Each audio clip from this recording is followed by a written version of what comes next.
Oke, bentar.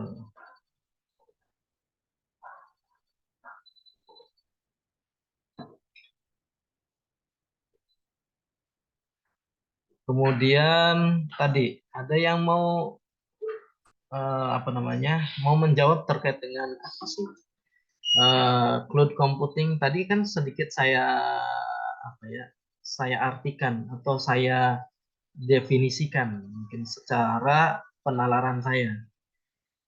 Nah, barangkali dari teman-teman ada yang tahu apa? Ini terutama yang mohon maaf mungkin ya, tadi yang baru kelihatannya di online ini. Monggo silakan.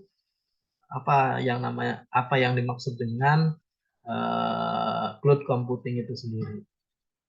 Ya. Ada yang mau menjawabnya?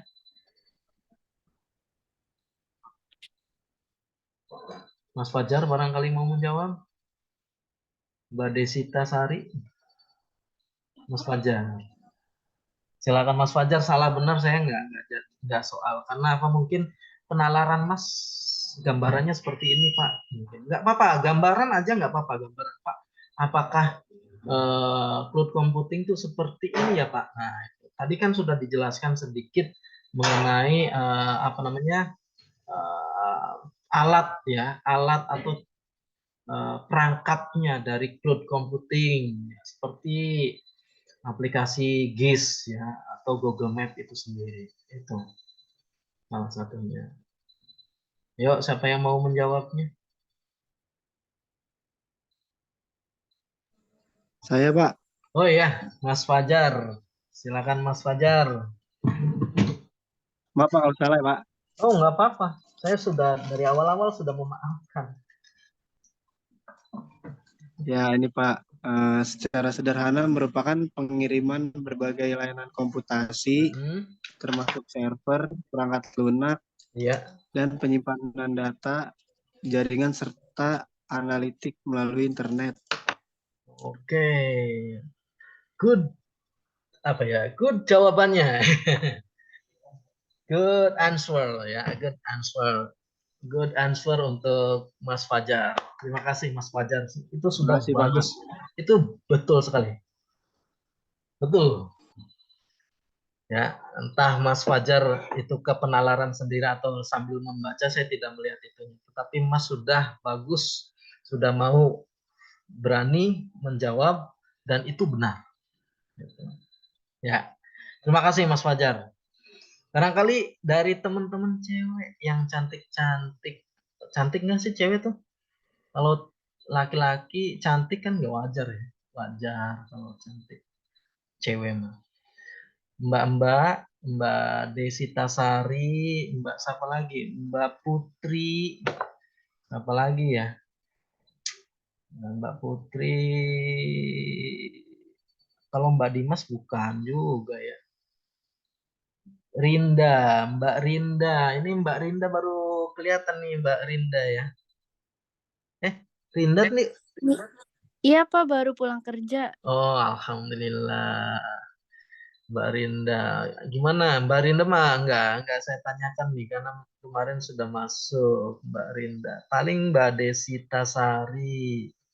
Sayangnya Mbak Okta sama Mbak Putri nggak balik lagi nih. Ayo Mbak Desita Sari barangkali mau menjawab. Bisa Pak. Oh, nggak bisa. Mungkin Nggak bisa.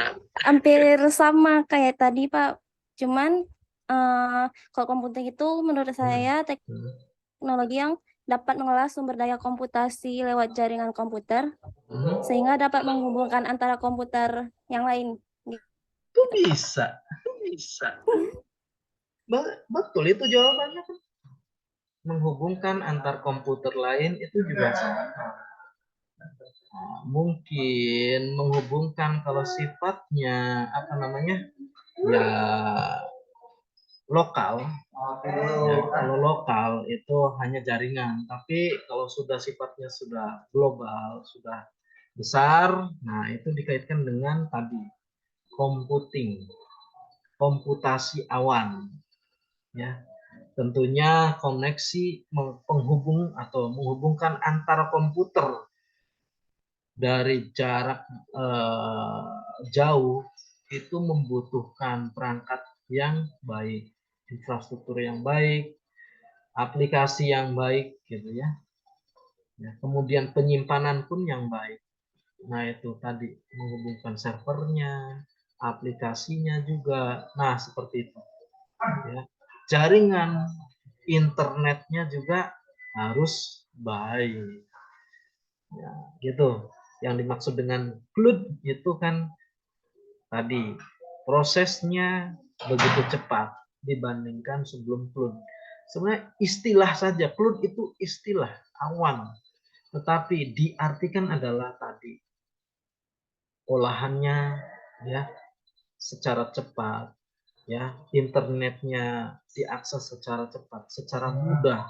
Nah, itu seperti itu ya. Kemudian informasi tadi karakteristik dari smart city itu adalah bagian dari karakteristik dari cloud computing, ya accessible, mudah diakses, nah, seperti itu, connectable, mudah dihubungkan, mudah ya hubungannya mudah, tidak serumit yang taruhlah dulu gitu. Ya. Nah, seperti itu. Berikutnya adalah informasi yang diperlukan pengguna. Jadi semacam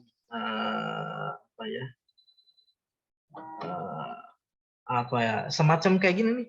Kita menggunakan Zoom meeting itu, ya, gitu on demand, ya. Jadi on demand itu terserah penggunanya. Ini seperti Zoom meeting ini. Ya. Kemudian perangkat yang digunakan terkoneksi dengan penyedia layanan. Dan nantinya server akan menampilkan. Artinya itu dari pengguna untuk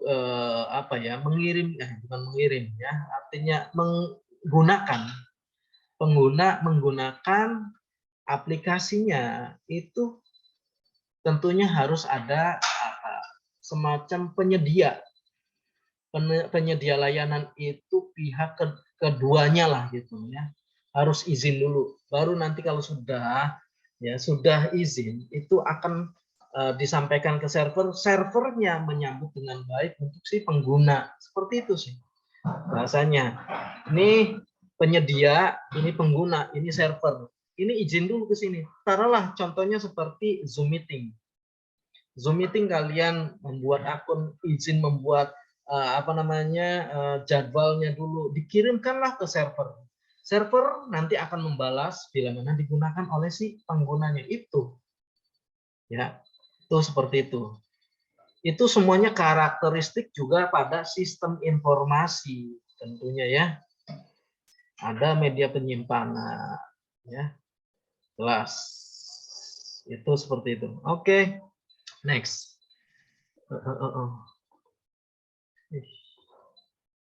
Karakteristik sociable. Aplikasi berbasis Smart City memiliki kemampuan untuk bersosialisasi melalui keterhubungan.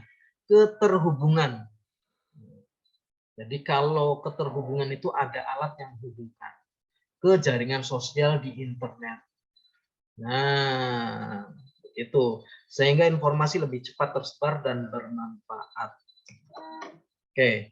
Berikutnya adalah aplikasi atau karakteristik shareable. Shareable itu tadi ya, berhubung zamannya Instagramable, ya, mudah untuk disampaikan, diberikan kepada si pengguna yang lainnya. Itu salah satunya adalah shareable. Aplikasi berbasis Smart City memiliki kemampuan untuk mampu menyajikan. Menyajikan itu dia tidak susah-susah harus semacam membuat kopinya dulu diaduk, tidak. Sekarang sudah ada berbasiskan seperti apa? ChatGPT atau seperti Google Google seperti Google itu ya, untuk searching, untuk apa namanya, kita berkeliling-keliling dunia dengan menggunakan Google, ya. Ada seperti, jadi kita lebih mudah tanpa tadi harus membuat ininya, tidak seperti itu. Sekarang sudah penyajinya itu sudah mudah sekali. Objek, kemudian data dan informasi ke jaringan komputer sehingga dapat diakses dan dibagikan kepada pengguna. Intinya seperti itu, ya. Contoh, nih, aplikasi portal online berbasis web mobile. Pada konten tersebut, pengguna dapat membagikan langsung informasi di dalamnya melalui share untuk pengguna lain.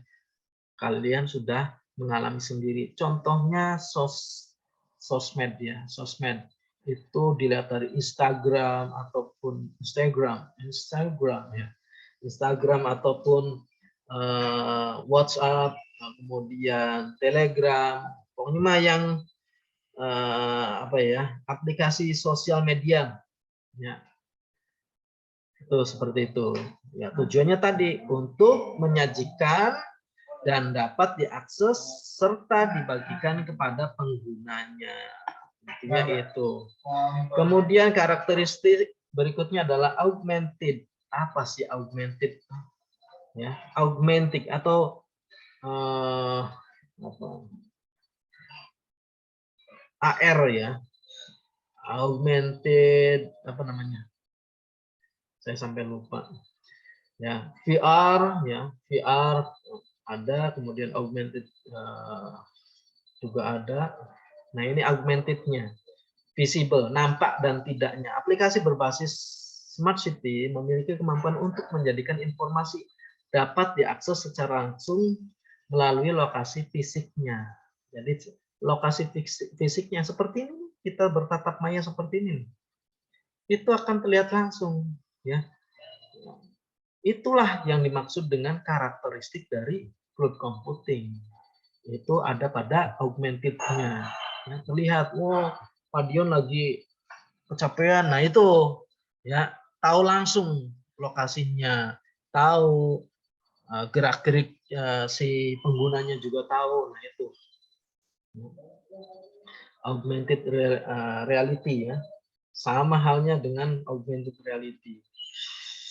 Kemudian berikutnya adalah pemanfaatan AR, augmented reality, bagi wisatawan dapat dijadikan sebagai media pemandu. Nah, sekarang adanya GIS, ya, Geographic Information System, sistem informasi geografi, itu bisa kalian gunakan semacam begini, maksudnya dipadukan dengan augmentednya bisa dihubungkan atau dipadukan. Misalkan dalam kampus Bina Insani sudah jelas-jelas di situ ada petanya. Dalam peta tersebut akan terlihat, ya, bila mana di ruang dosen itu ada siapa saja nantinya. Nah, itu akan terlihat. Oh, itu adalah bagian dari augmented, ya. Ya, seperti itu. Bisa diakses secara langsung, ya, baik itu melalui lokasi fisiknya. Jadi di dalam ruangan, tidak di ruangan dosen ini ada siapa aja, ya, karena masing-masing komputer ataupun HP-nya terhubung dengan internet, jadi akan tahu, oh, di dalam itu ada Pak Dion, ada Pak Adri, ada Pak ini, oh, akan tahu kuantitinya. Ada 5 dosen nih, oh, akan tahu lokasinya pun akan tahu, oh, Pak Dion lagi di meja ini. Nah, itu adalah bagian tadi GIS-nya dapat, kemudian augmented-nya juga dapat, ya. Sekarang sudah banyak yang menggunakan GIS-nya seperti itu. Bila mana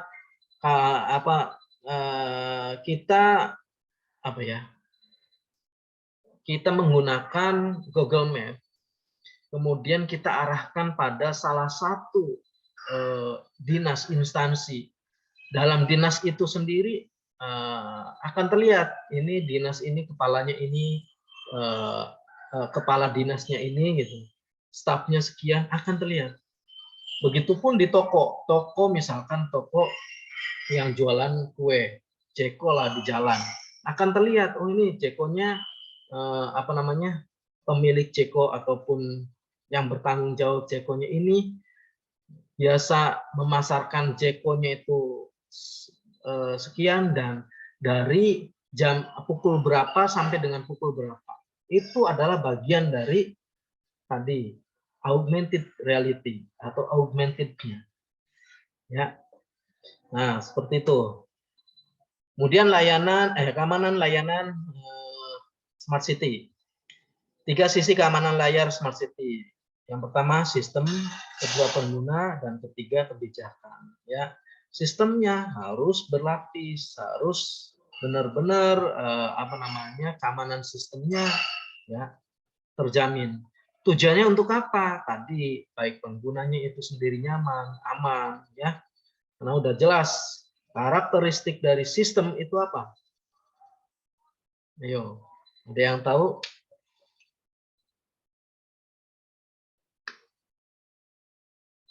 Wah, ada kemana nih? Hello. Ya, nanti bisa kalian pelajari apa sih karakteristik dari sistem. Ya, ya salah satu relevan, ya, itu harus sesuai apa yang diinginkan pengguna, ya harus sesuai. Tuh, sistem. Ya. Kemudian ada waduh, sebentar. Iya. Oke. Kemudian sisi penggunanya juga sama. Bila mana penggunanya juga error, maka layanan yang dimaksud dengan layanan Smart City akan terganggu. Ya. Dengan adanya kondisi yang tadi penggunanya error apa, itu harus dinaungi dengan beberapa kebijakan atau regulasinya harus jelas. Jadi kalau penggunanya ternyata error, itu harus bagaimana? Apakah harus hanya dihapus, apakah nanti ada tindak pidana? Nah, seperti itu. Ya, tidak semudah itu, Rodolfo, gitu ya bahasanya. Tidak semudah itu. Kalian pengguna bisa ngacak-ngacak terus udah tanpa ada naungan hukum yang sehingga si pengguna yang ngacak-ngacak itu tidak bisa dituntut, bisa dituntut.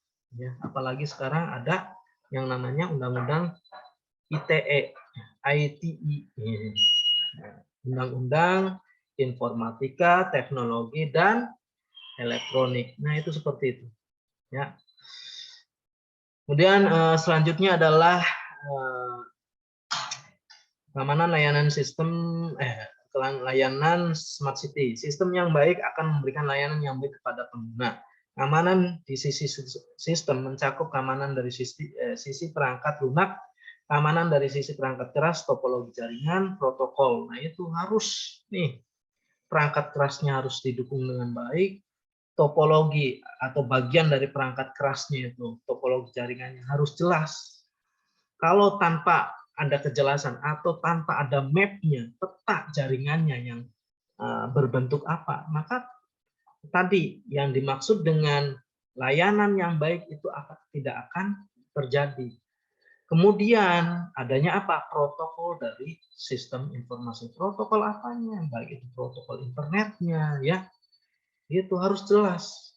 Masa protokolnya hanya HTTP saja? Tambah dong protokolnya HTTPS, gitu. Ya, jadi security-nya sudah membaik. Jangan sampai ya masih HTTP saja, gitu ya. Kemudian sehingga perlu adanya pemahaman konsep dan teknis terkait dengan keamanan sistem tersebut.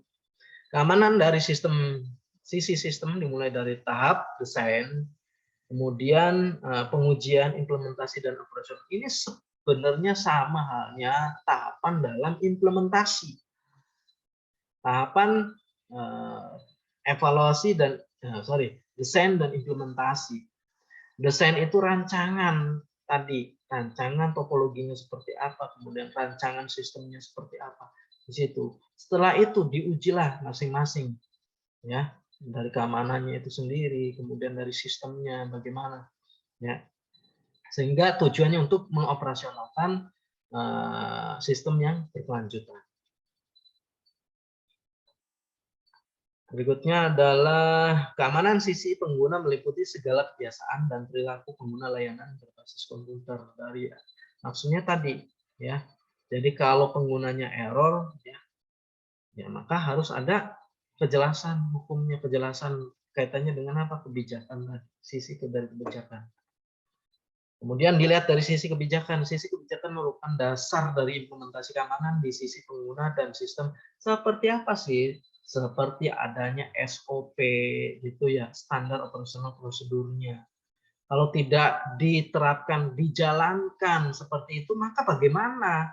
Apakah bisa dijalankan, apakah tidak? Ini yang paling mendasar kan ini. Harus ada kebijakannya dulu. Jangan sampai dijalankan tanpa ada kebijakan. Gitu. Sisi kebijakan meliputi segala aturan yang diberlakukan kepada seluruh level pengguna. Ada berapakah level pengguna? Ayo, pengguna sistem. Apa yang nggak tahu? Oh, ternyata tahu semua. Apa ini level pengguna? Ayo, tadi pada diem semua sih. Level pengguna. Saya hanya bertanya kebalikan saja. Oke.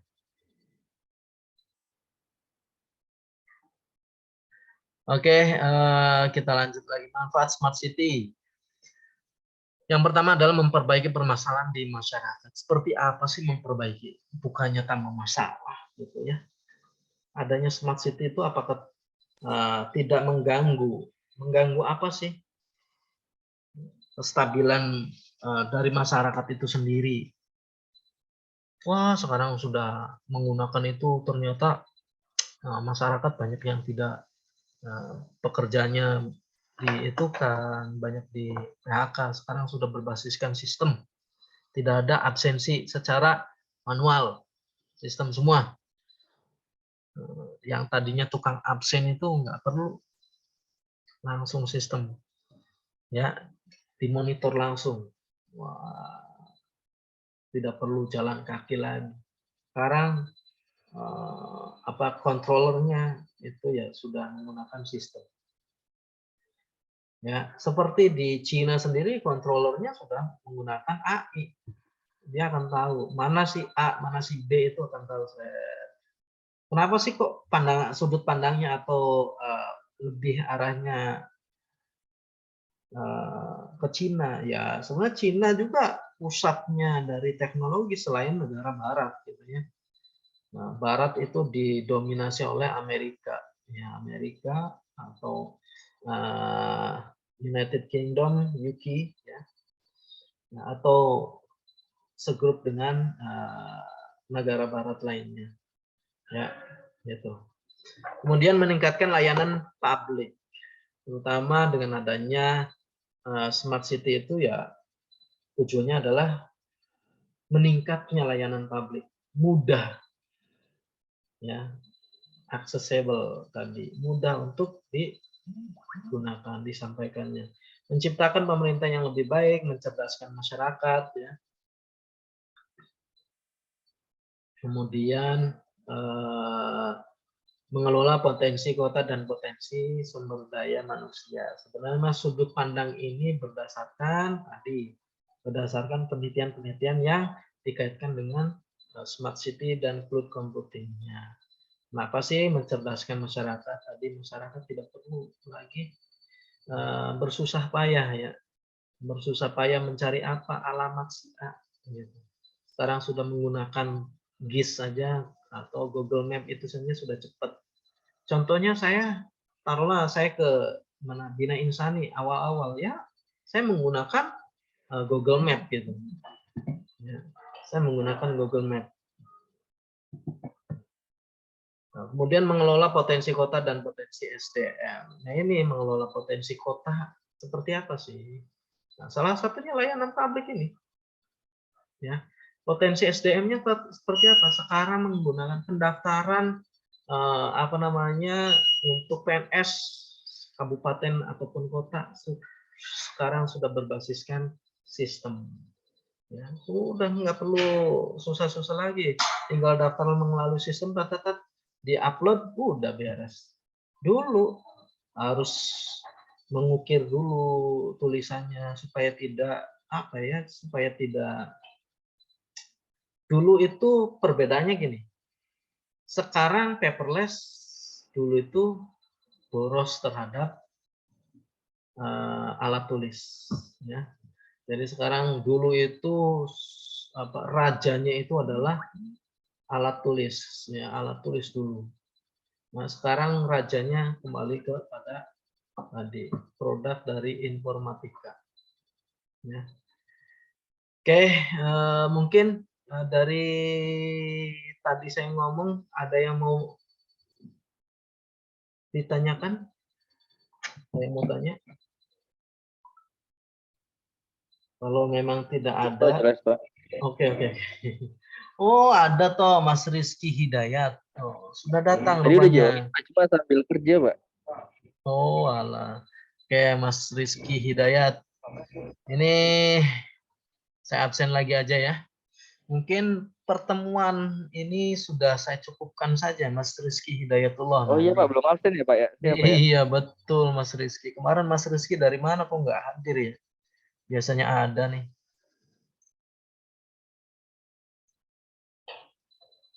Mas Muhammad Rifki Fadila ada tidak? Udah ya. Iya. Rifki Fadila tidak ada. Lingga ada nggak? Inayatul? Rifki Fadila, Inayatul. Kemudian ada tidak nih? Eko, Mas Eko. Masuk Pak Eko. Nggak ada ya? Saya pikir masuk Pak. Calvin Yudatama. Mas Calvin. Kalau Mas Calvin ini tugasnya sih kalau ada tugas itu ngerjain gitu. Ya, mungkin karena tugasnya mudah atau discussion-nya. Kalau saya kasih yang agak sedang ataupun agak sulit mungkin bingung ya. Tapi sekarang sudah ada ChatGPT ya. Jadi memudahkan. Mungkin dari teman-teman yang hadir ini ada yang sudah menggunakan ChatGPT atau belum sama sekali? ChatGPT itu apa ya, Pak? Aduh, jadi saya malu nih. Belum, Pak. Belum Belum. diajarin di kampus. Tolong, Pak, tolong dijelasin, Pak. Apa sih itu, Pak? Oke, ChatGPT itu sama halnya dengan Google, ya Google searching itu, tapi lebih mengarah pada jawaban yang sebenarnya. Yaitu misalkan kalian sebagai seorang seorang programmer ingin menentukan bagaimana sih rumusan masuk gitu ya dengan menggunakan bahasa Indonesia pada misalkan masuk terkait membuat aplikasi kearsipan misalkan atau input data ya, sebenarnya itu banyak ya, tetapi kalau secara merinci dari pertanyaan kita nanti akan dijawab kenapa sih error kayak gini, dia sendiri akan menjawab ini error kena ini gini.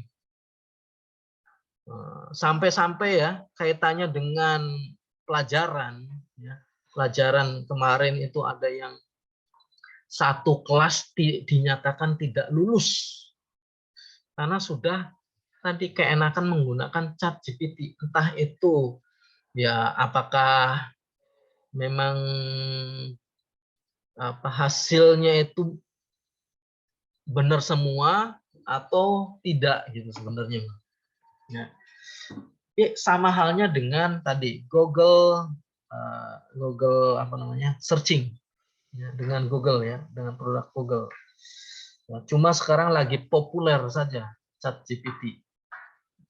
Ya, anggapannya orang ya tadi AI yang kekinian. Jadi apa yang ditanyakan, misalkan rumusan terkait dengan rumusan conif pada conif itu misalkan di Excel ya, di Excel pada rank A 8 sampai rank berapa. Nah, di situ akan terlihat, akan bisa dijawab, oh gini gitu. Sangat simpel sekali, dan itu kalian juga bisa melihat sendiri melalui YouTube ataupun langsung kalian searchingnya ya, langsung bisa itu. Ya. Nah, tergantung tadi penggunaannya. Awas pada saat kalian sudah bisa, sudah paham mengenai ChatGPT, ya toh jangan digunakan pada saat kalian mengerjakan tugas ataupun soal UTS UAS ya. Ya, sekarang perangkat AI-nya sudah lebih canggih lagi. Sudah bisa menangkap mana yang tepat, mana yang tidak gitu. Ya. Oke, mungkin itu sedikit ya, sedikit tadi. Tetapi masih lingkupnya cloud computing itu. Itu bagaimana pembuatannya ya? Saya sendiri kurang. Kalau membuat searching aja kalian sudah tahu belum? Searching dengan menggunakan yang medianya yang rendah saja. Excel. Ya, apalagi menggunakan sebuah sistem yang digunakan secara global. Ya. Itu si yang penciptanya sendiri itu sudah hartanya sudah triliunan sekarang, sudah menyaingi orang terkaya di dunia sampai 100 triliun itu ya, Masya Allah. 100 triliun saya kurang tahu berapa nolnya gitu, 100-nya tahu tapi triliunnya itu ya saya nggak tahu nolnya berapa. Oke, itu mungkin teman-teman, terima kasih sudah berkomunikasi, sudah menyapa, hai, hello. Ya. Kemudian sedikit satu lagi, ada tidak Ahmad Safei? Ahmad Safei. Pak, saya tadi udah belum ya Pak ya, Muhammad Rizky Pak? Udah Mas Rizky. Perlu saya itu Oke, lagi. makasih, Pak. Sama-sama Mas Rizky, bukan Rizky Gersa kan? Rizky Hidayatullah kan? Nah, Pak, kalau Rinda udah belum? Rinda, ini ya Rinda saya belum nih, baru. Sorry Mbak Rinda.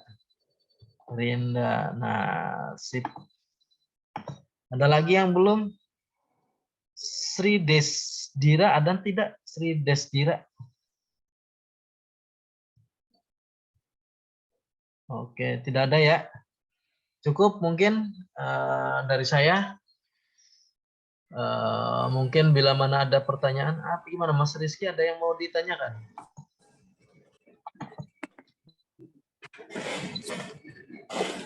Oh, oke. Cukup ya mungkin teman-teman. Cukup, Pak. Saya belum ngeklik ini. Ada aja ya. Belum di absensinya. Oke, itu saja mungkin dari saya. Banyak kurangnya, banyak tidak saya sampaikan secara keseluruhan ya, saya mohon maaf. Mohon maaf kepada kalian. Mohon tetap kalian di rumah juga tetap belajar, tetap yang tadi yang sudah saya sampaikan minimal kalian pahami apa namanya cloud computing, apa itu karakteristik dari cloud computingnya itu sendiri atau komputasi awan itu sendiri ya. Jangan sampai tidak memahami kaitannya dengan komputasi awan. Oke, itu saja mungkin saya sampaikan. Wabillahi taufik wal hidayah. Wassalamualaikum warahmatullahi wabarakatuh. Selamat malam. Silakan istirahat yang istirahat. Yo, sampai berjumpa. Nanti minggu depan mungkin kita juga masih menggunakan sinkronus, insya Allah gitu ya. Oke, terima kasih.